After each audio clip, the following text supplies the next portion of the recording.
Você já se pegou olhando para o céu, observando as estrelas, ou até refletindo sobre a própria vida, e se perguntando: será que Deus realmente existe? Essa é, sem dúvida, uma das perguntas mais antigas e profundas da humanidade. A busca por respostas atravessa séculos, culturas, religiões e até o campo da ciência.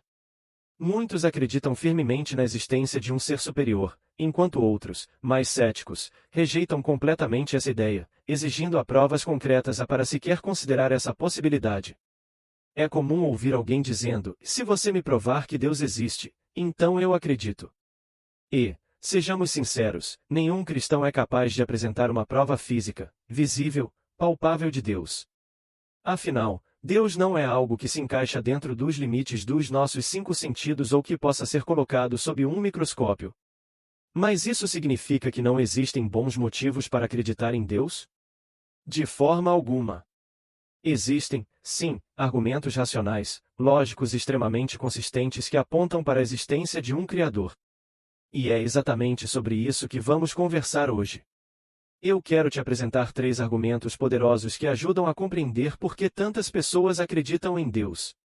Mas, antes de mais nada, é importante lembrar de algo: esses argumentos não são armas para vencer debates ou humilhar quem pensa diferente.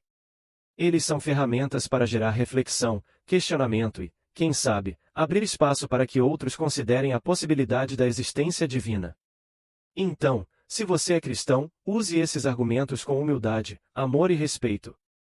E se você é alguém que tem dúvidas ou não acredita, meu convite é: permita-se refletir junto comigo.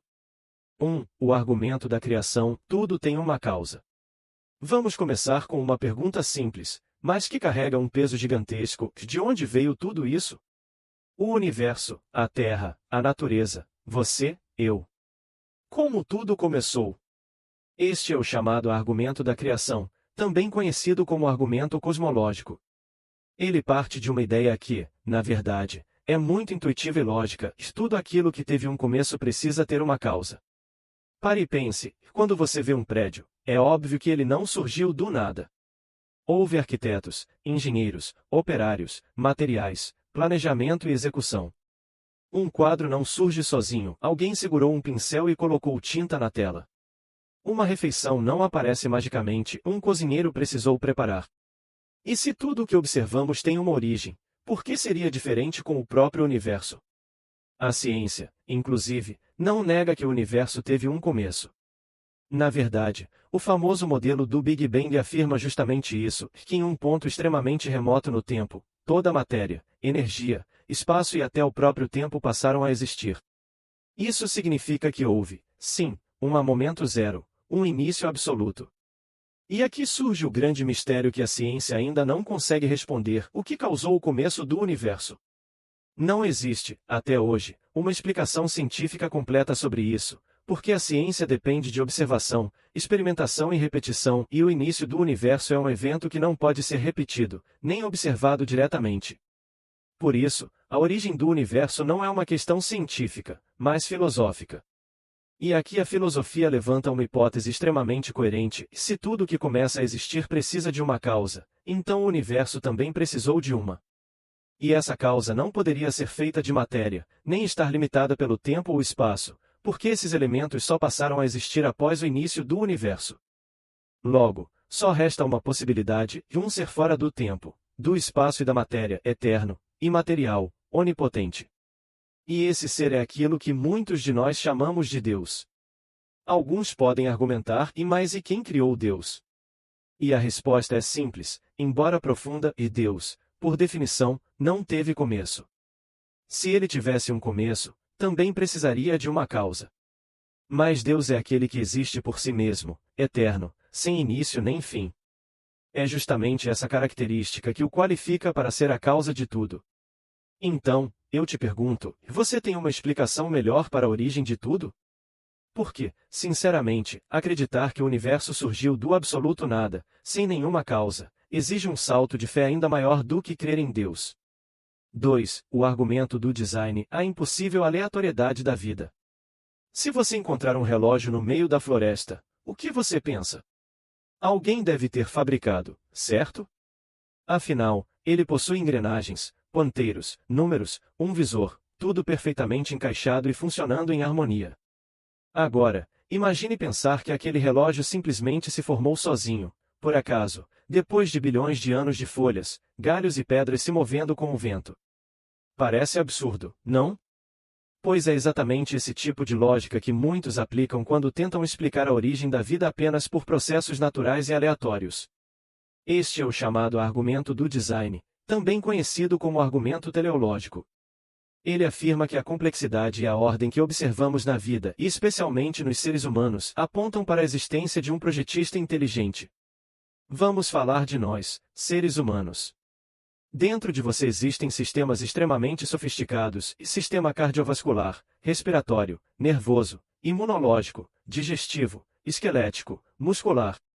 Todos funcionando de forma integrada, simultânea e precisa. E não para por aí. Dentro de cada célula do seu corpo existe uma molécula chamada DNA, que contém o código da vida. Se você pegasse o DNA de uma única célula sua e estendesse, ele teria aproximadamente 2 metros de comprimento. E se você esticasse o DNA de todas as células do seu corpo, ele se estenderia por mais de 100 bilhões de quilômetros, o suficiente para fazer 150 mil viagens de ida e volta até a Lua. Você acha mesmo que isso tudo surgiu por acaso? A lógica do argumento do design é clara: projetos complexos requerem um projetista. Muitos tentam responder a isso com a teoria da evolução.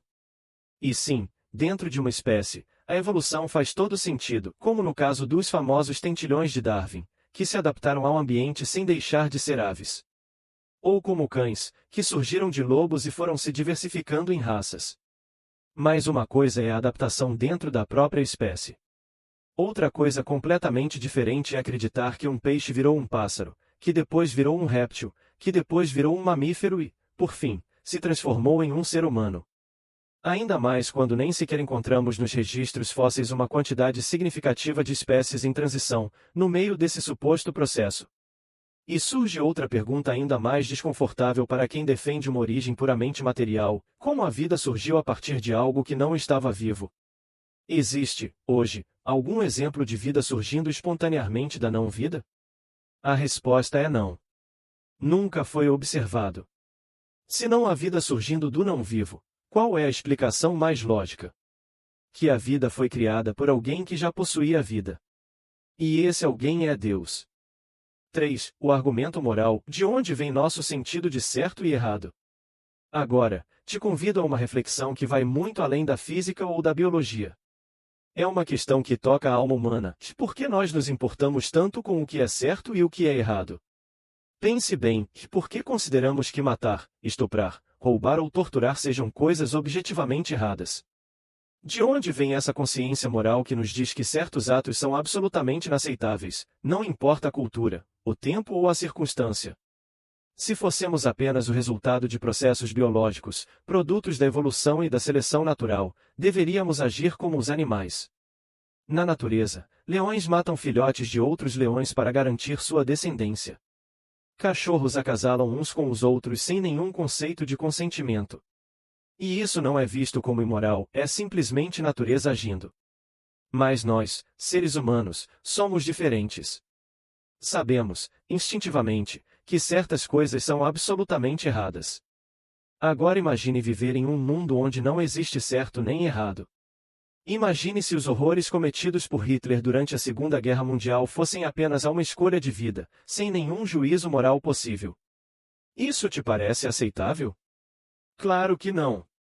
O argumento moral mostra que, se não há um padrão absoluto fora de nós, toda moralidade seria subjetiva.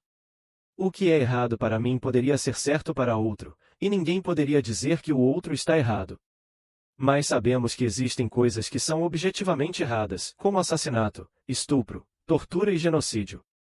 E se há um padrão moral absoluto, esse padrão não pode vir de dentro da própria humanidade, mas sim de algo ou alguém acima de nós.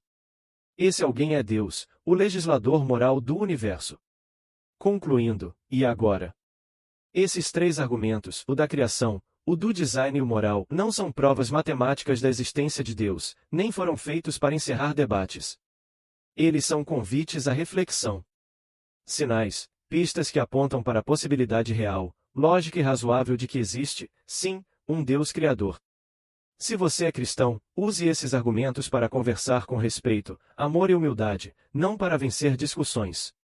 E se você é cético ou tem dúvidas, meu desejo sincero é que este texto te ajude a, pelo menos, considerar que talvez a fé não seja uma fuga da razão, mas sim uma resposta coerente aos maiores mistérios da vida.